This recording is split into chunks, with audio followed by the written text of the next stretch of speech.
today I want to talk about Quaternion and Clifford Fourier transformations, and I'll try to give an overview. And at the beginning, because I'm from a Christian university, I must say something Christian. So here is a quotation from Christ about world peace. Peace I leave with you, my peace I give you. I do not give you as the world gives. Do not let your hearts be troubled, and do not be afraid. And I want to thank my wife, my children, and my parents, and a number of people who cooperated with me, and Professor Pham, who successfully organized this conference together with his colleagues, and Professor Tachibana, with whom we couldn't be here because he was the supervisor of Professor Pham, and he also introduced me to Professor Pham. And some time ago, I gave a presentation in Hiroshima, and this was not the reason why I wrote this license, but I understand that part of my research can also be used in the wrong way, and I hope it never happens, but therefore I wrote this license for it, so it should be only for peaceful purposes and kind of ethical, correct purposes. This is a short overview of what I'll talk about today. Do you have a laser pointer? Does anybody have a laser pointer? Laser pointer guy in Moscow.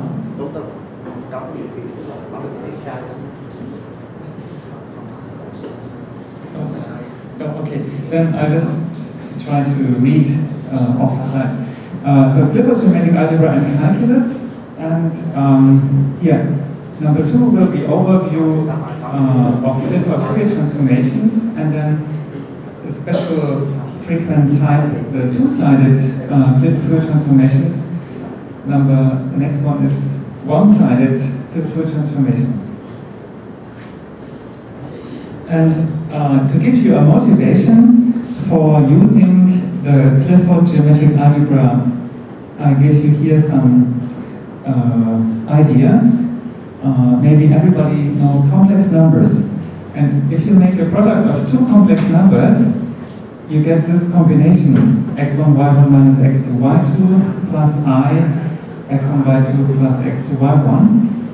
And if you rotate it in the complex plane with the phase factor e to the power of I theta, the product x times y changes. It rotates by twice the angle. And for many applications, this is not what you want. You don't want to express your data in a way that it always changes when you rotate the coordinates. So, but if you make another product x bar, that's the complex conjugate, times y, then the result is invariant, and it has two components, the real and the imaginary component. And the real component you see is the inner product of the vectors x and y, and the imaginary component is the area of the parallelogram spanned by the vectors x and y. So these are also geometrically very meaningful. And if you, the next point I want to talk about is quaternions, which is not yet taught in most universities, but for certain applications in aerospace engineering and virtual reality, it's a very frequently used tool. And you have 3 imaginary units, I, j, k, each of them squares to -1, and the product of 2 gives a third. There are 4 numbers, the real number q, r, and then the other 3 imaginary components. You have like this complex conjugate, a quaternion conjugate, a norm, a scalar part, and then the inner product as well. That's like a product of 4 dimensions. And if you take 2 imaginary quaternions,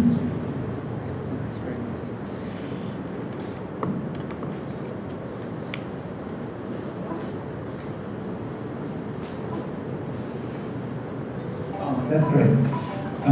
So if you take two pure quaternions with only imaginary parts, then you compute as well the quaternion conjugate x over bar times y, and you get again something which is invariant under rotation. And the first part is the inner product in 3 dimensions, and the second part here is the outer product of vectors, or the cross product of vectors in 3 dimensions. And this is the area, again, of the parallelogram spanned by the 2 vectors, and what you give it a direction of orthogonal to it. And the general outer product has been studied in 1844 by Grassmann. He's a German high school math teacher, and he invented a full calculus of extension.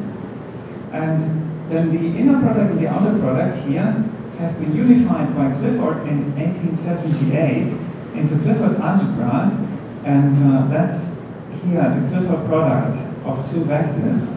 It has a scalar part and a spy vector part, and you simply add them like you add a real and a complex number, like a real and an imaginary number being added.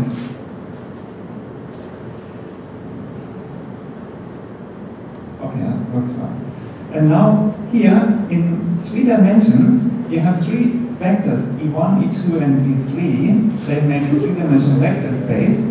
But if you look in the Clifford algebra, you get the scalar 1, the 3 vectors, and then you get 3 area bivectors, like the sides of a cube, and you get the volume of the unit cube, E1 times E2 times E3, together with orientation as well.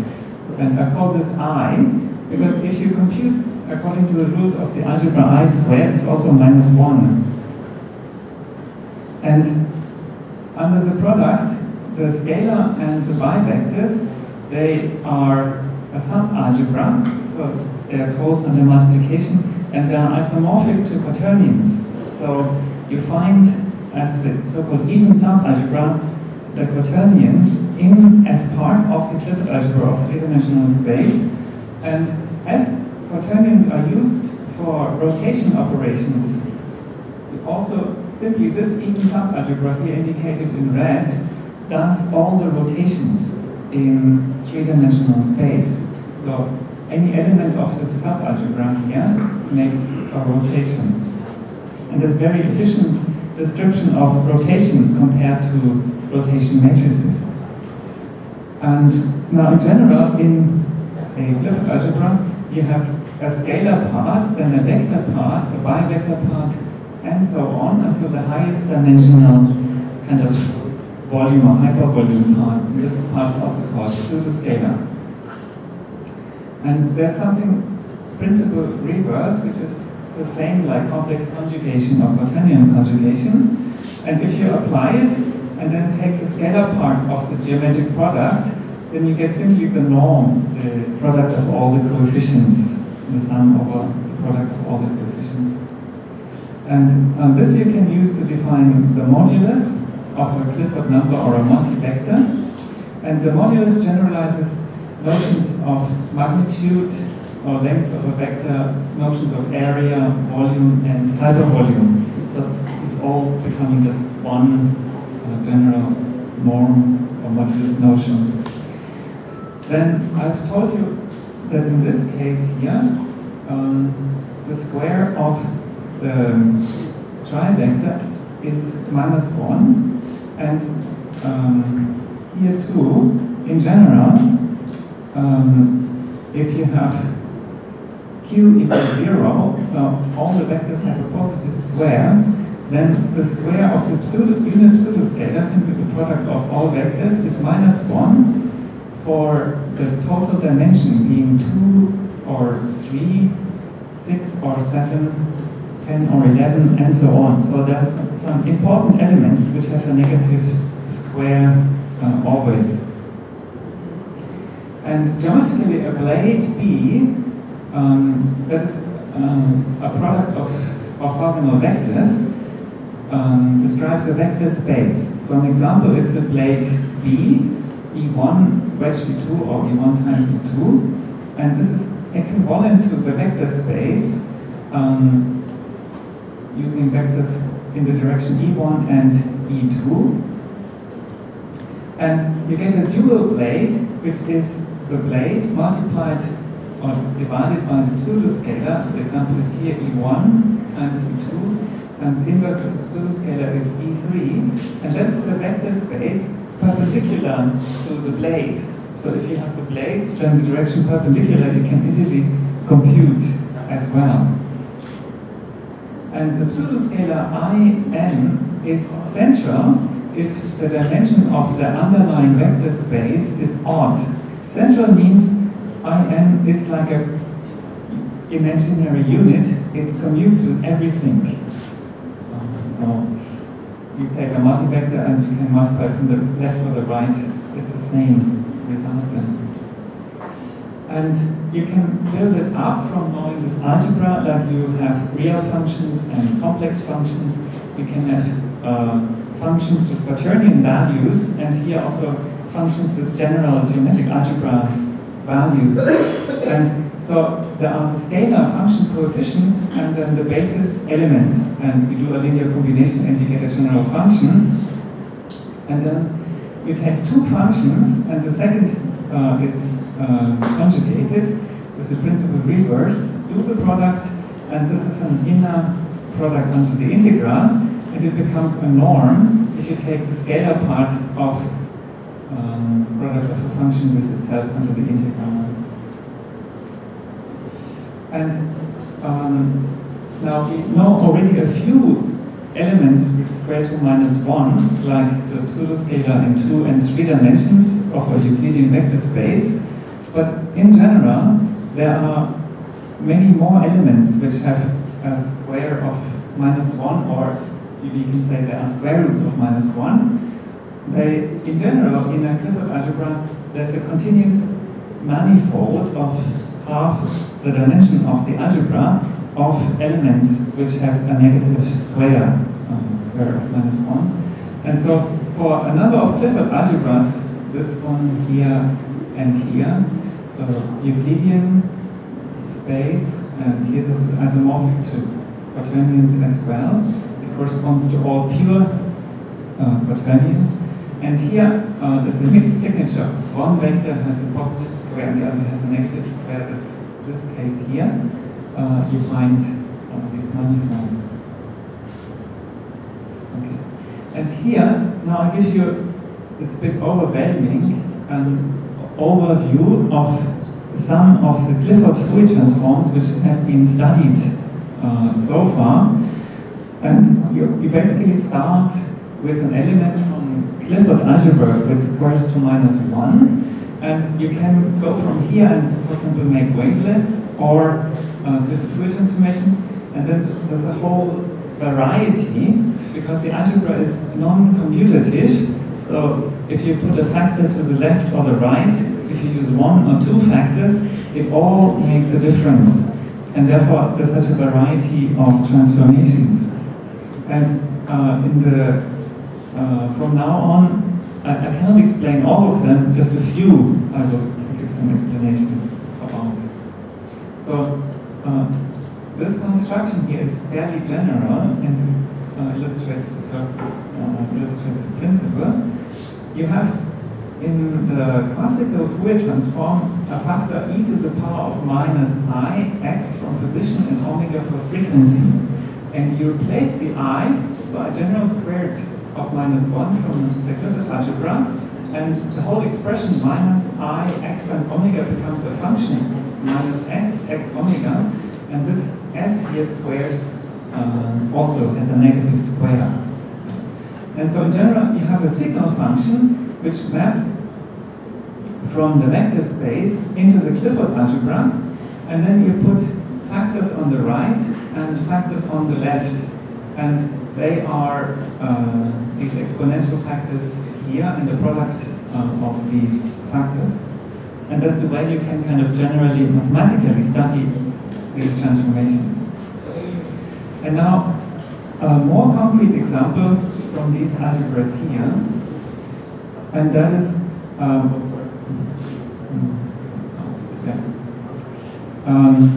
You take the signal function, and the signal function maps from the vector space Rn into the Clifford algebra of that vector space, and every basis vector E1 to Ek has a negative square, so E1 squared equals Ek squared equals En squared is minus 1. And so therefore this element here has a negative square, then there is a frequency in the k direction and a position in the k direction, and it's just constant. And you multiply these kernel factors, so you have up to n of these kernel factors here. And this has been used in applications. Now, for color images, there is one transform which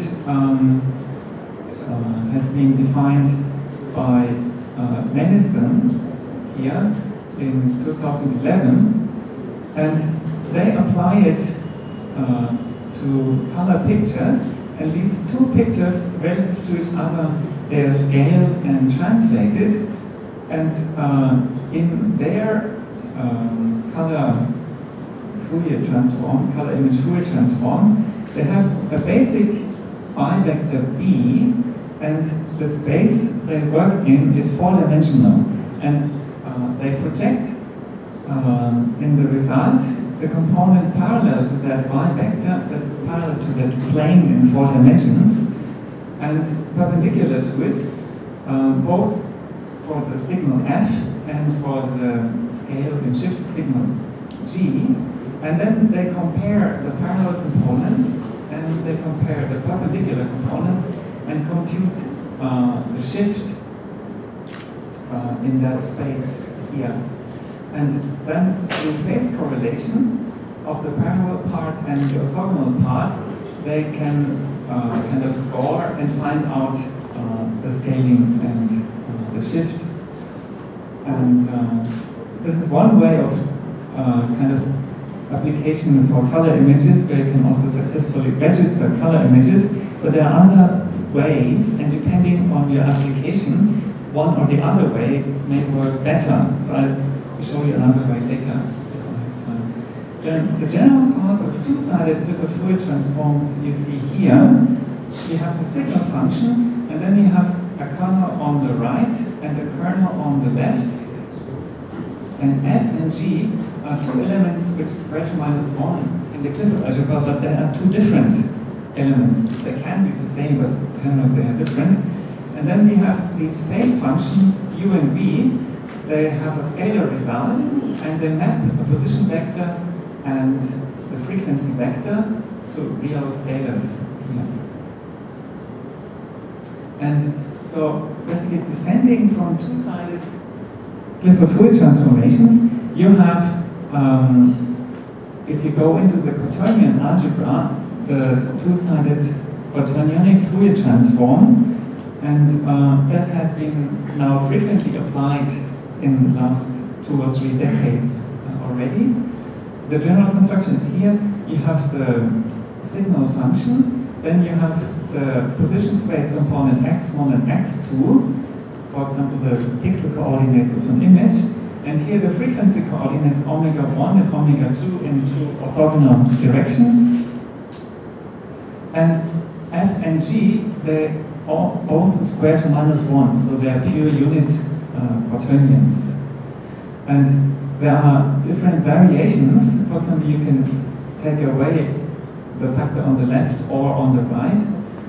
And first it was suggested some nearly 30 years ago in spectral analysis of 2-dimensional NMR signals, and then you get 2 independent adjustable phase angles with respect to the 2 frequency variables, so you can refine the image analysis. And later, L, he formulated the same QFT for the analysis of linear time-independent invariant systems of partial differential equations. And then later, Buelow et al., he applied it to image, video, and texture analysis. and central it are to color image analysis of non-stationary improper complex signals, and vector image processing, and so on, Quaternion polar signal representations, and more it has been applied to. Now, here you see a complex Fourier transform in 2 dimensions, but you may know that it's only a kind of plane wave analysis. So each element at a certain frequency in the x direction and y direction just represents an intrinsically one-dimensional structure. And if you instead look at the kernel of the Quaternion Fourier transform, which has like here these 2 factors, this factor here and the factor over here, you get with these 2 frequencies, like omega 1 here and omega 2 here, if the frequency is non-zero in both directions, you get intrinsically 2-dimensional patterns. And so this is ideal for analyzing texture or images which have intrinsic structures which are not just one-dimensional. And you can define this split of a Quaternion signal by taking the pure Quaternion signals I and J, or F and G in general, from the left and the right. And it gives you a really nice orthogonal split into 2 components of the Quaternions, and each of these 2 components is 2-dimensional itself. And this can be generalized replacing I and J by F and G in the transform, and even F equal G makes a very nice split. And this split has been applied and has a different name, previously called simplex perplex split of Quaternions. And if you take this split here and apply it to this easy version of the Quaternion Fourier transform, you get 2 parts, the minus part and the plus part, because it's a linear transform. Also, the transform result can be split easily, and the 2 parts are such that you can shift the 2 kernel factors both on one side. It becomes a one-sided transform in the end, which is easier to handle. And here you see discretization, so that's how you would compute it with a computer. And once you have this discretization, you find you can also make fast transforms. So computationally it's no problem to do it fast as well.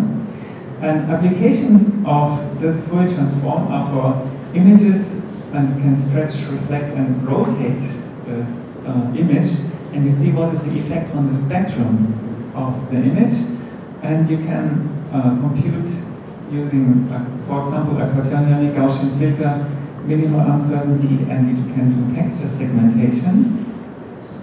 And here I have written the Quaternion Fourier transform, again the kernel factor here, and the signal, so that's under the integrand, and this is a transformation of the Quaternionic signal H, and you can split H into its minus part and plus part, and then these 2 factors, they simply rotate the signal in the 2 orthogonal planes in space of Quaternions. And an application here, you take a color image and you encode the 3 colors R, G, and B into the Quaternion components I, J, and K.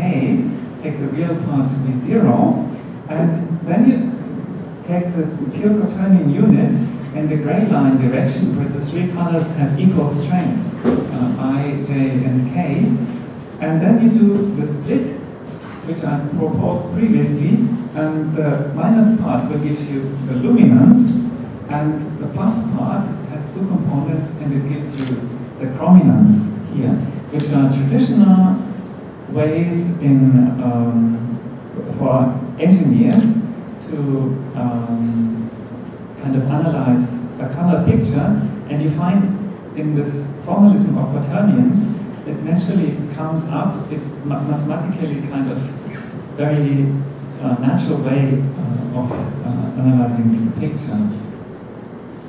And then we do the Quaternion Fourier transform, and we take the result of the Fourier transform and split it in a Quaternion polar form. So it has here a magnitude, and here there is an exponential with an angle and a pure Quaternion axis, which is locally dependent on the frequencies. And this are the resulting components. And now, if we take, here I take only to show the modulus part, and you can do here a high-pass filter, here, no, this is a low-pass filter, a high-pass filter, and here this is a band-pass filter. And you see, the color component is actually in the low-frequency part, but the interesting contours in the picture you find at the high-frequency values. Oh yeah. Recently, Dr. Senshwein gave a lecture at Kogakuin University in Tokyo, and he also showed a nice video where he continuously changes the width of the filter. And if you go to YouTube and look for Steve Senshwein, you find the same picture, and it's a continuously change of the filter, and you see how the granularity of the picture changes. Okay. Now, it's very good for texture segmentation, also disparity estimation. Intrinsic limitations of complex Fourier transformations are overcome. And what I don't treat today or explain there is a color-sensitive edge detection, which is treated in this paper here. And there's another way to do image registration using Quaternion linear deconvolution. And this is also very noise robust way it's treated in this paper here. And now you can use Quaternionic and generalized Clifford algebra Fourier types of transforms, and these are very interesting. So you take a kind of polar form of the signal in R and theta, and you have R to the power of minus f1 Quaternion unit and the frequency, and e to the power of minus gk theta, the angle. And these Quaternionic, or in general, the Fourier transforms, which is now here generalized to Quaternions, is very useful for translation, rotation, and scale invariant characterization of images and objects and images. And in this way, it can also be generalized to color-valued signals, so not only black and white signals. And now I show you a comparison of the kernel patterns of these various transforms. This is the standard Fourier transforms in the complex domain, and you see the kernel has this pattern, and these are the elementary kernel patterns for different frequencies here in the x and the y. Actually, it's radial and angular direction. Of the Quaternionic Fourier transform, and here for comparison is the Quaternionic Fourier transform, which has these plane wave patterns, and the Quaternionic Fourier transform. And here we take one pattern and we analyze its 4 Quaternion directions, because Quaternions are 4-dimensional, so each pattern has 4 parts. And now for the Quaternionic Fourier transform, you see there's a lot of intrinsic structure, and the 4 parts have different symmetry. And the symmetry is with respect to the real line, reflection across the real line, you have even and odd symmetry, and the unit circle, you have here even symmetry and here odd symmetry, and these symmetries can be pure or mixed. So you have another way of analyzing the symmetry in a signal. And the transform may have high angular resolution, high radial resolution, or both, and the kernel of the transform is scale invariant.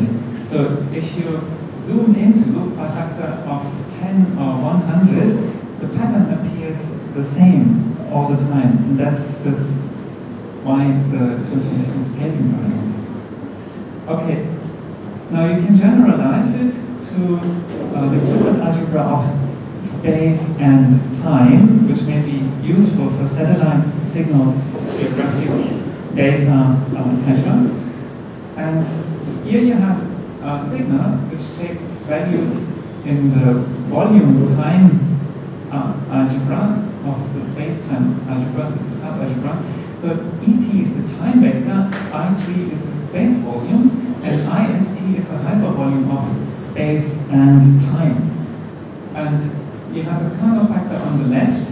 This is T is time, omega T is the frequency in the time direction. And here you have a kernel I3 is a pseudoscalar of space, and the three-dimensional X vector and omega vector are the frequencies and the space coordinates in 3 dimensions, Euclidean space. And then the split which I previously discussed is a split with respect to time, which is very important in physics or also for applications. And this one you can generalize and say lift to a full space-time Fourier transformation. So you write the same, but now the signal is now full signal in the Clifford algebra of space and time, which is 16-dimensional. So it has scalar, then it has 4 vectors, 3 in space and 1 in the time direction. 6 bivectors, 3 of them are mixed space-time directions, and 4 trivectors and 1 space-time hypervolume component. And then you take a signal in space-time and you can split it with respect to the time direction, and you get 2 signals. One is propagating to the right and the other is propagating to the left. And what you find, it is a multi-vector wave packet analysis, which naturally comes out from the analogy with quaternions. And this is very useful for analyzing for space-time signal stretches, reflections, rotations, accelerations, and boosts, so changing the speed of an object in space and time. For example, if you have a satellite or a meteorite or something in the spectrum of the space-time Fourier transform. Okay, now the one-sided Clifford Fourier transforms are very simple. They look very similar to the standard Fourier transforms. The only thing you change is that the f now is not the complex unit I, it's a general multivector with a negative square here. And one application are spinorial Clifford Fourier transforms, and the spinor Clifford Fourier transform can be used for edge and texture detection. And the square root of -1, which is used here as a local tangent by vector b to the image intensity surface. So I've taken an image here, and this is the intensity surface, and then you take by vector, which is tangent to this kind of image intensity mountain surface, and so it changes locally depending on where you are in the image, and this can also be used for Gaussian filtering. Now, the pseudoscalar Clifford Fourier transform, they have as the complex imaginary unit either the pseudoscalar of a plane or of the three-dimensional space, and they have been studied a lot and applied a lot already. So this IN is simply the product of E1 times E2 or E1 times E2 times E3 or in high dimensions. And first it was used for processing electromagnetic fields, and also it can be used to define a two-dimensional analytic signal. This can be used in image structure processing, or used in three-dimensional vector field processing, also in two-dimensional vector field processing for sure. And it has a very nice vector signal convolution theorem, which allows you to do pointwise multiplication of signal and filter in the Fourier domain, and then you can Fourier back transform with this transformation.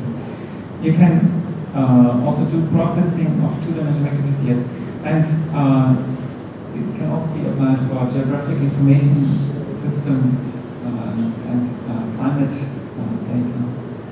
So now this particular case here, it's a pseudoscalar which is used, and you can decompose the components of the transform in 4 complex signals.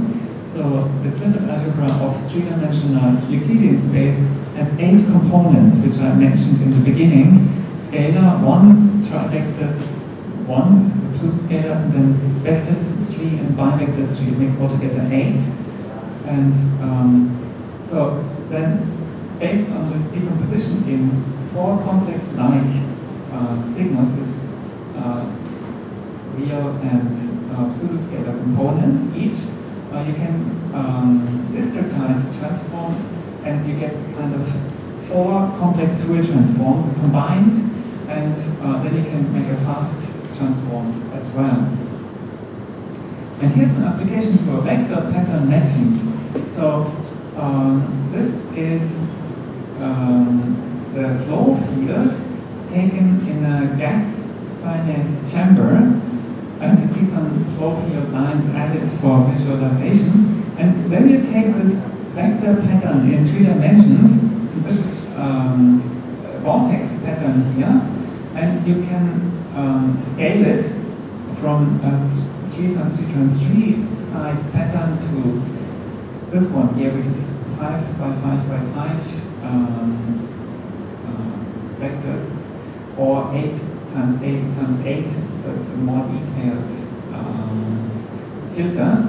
And then when you apply it, these different colors here indicate the dominating results when you apply this filter. So the red one is a small vortex structure, and this is around it you have the green, larger vortex structure, and even around it you have the yellow, the largest. No, sorry, the yellow is okay. First is red, then around it is yellow, and the biggest is the green one at the outside.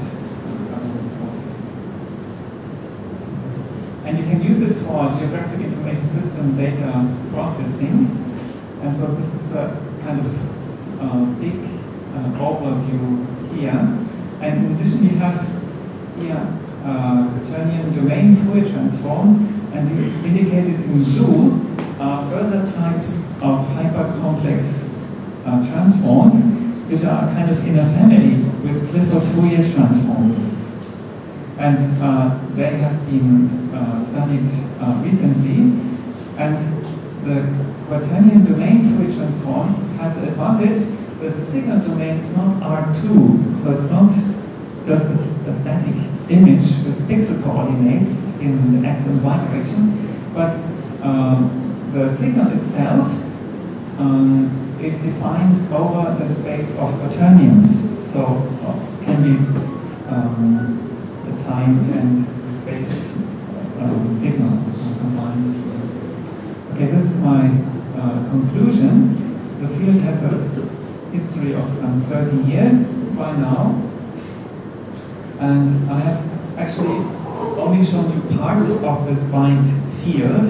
I hadn't time to treat everything, and so there's some literature, and there's the GAIT, where you can get updated information on this type of research, and there's a conference in Barcelona in Spain this summer, and I want to invite you all to come to Barcelona.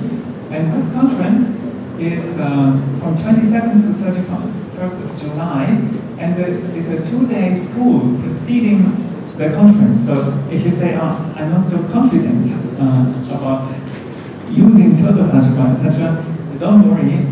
First, attend the 2-day school, you learn everything. There are some other teachers who can give better explanations than me, and then confidently you can attend the conference as well. Okay. Thank you for nice presentation. And do you have any questions or comments?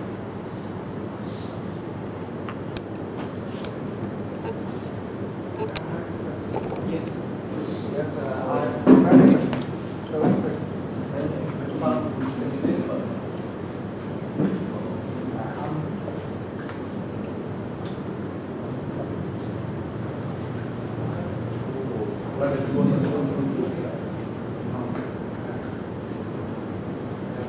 Thank you, Professor. I'm very interested in your presentation.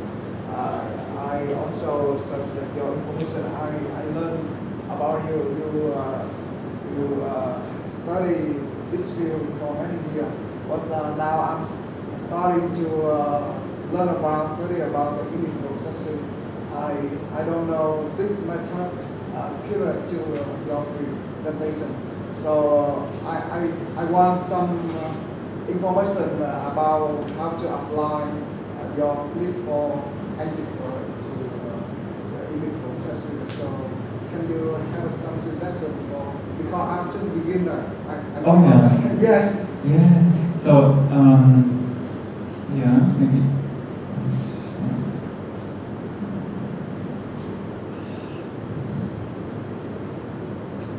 I want to show you the name of the person who wrote a very nice book last year.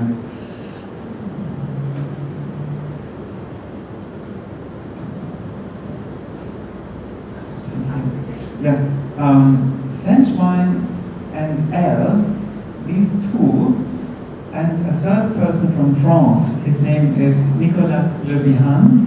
These three people, they published a book last year. I don't have it in my list of references yet.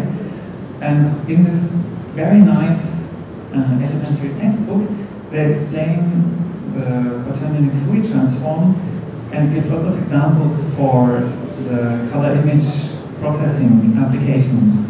I think that's a very good textbook to start with.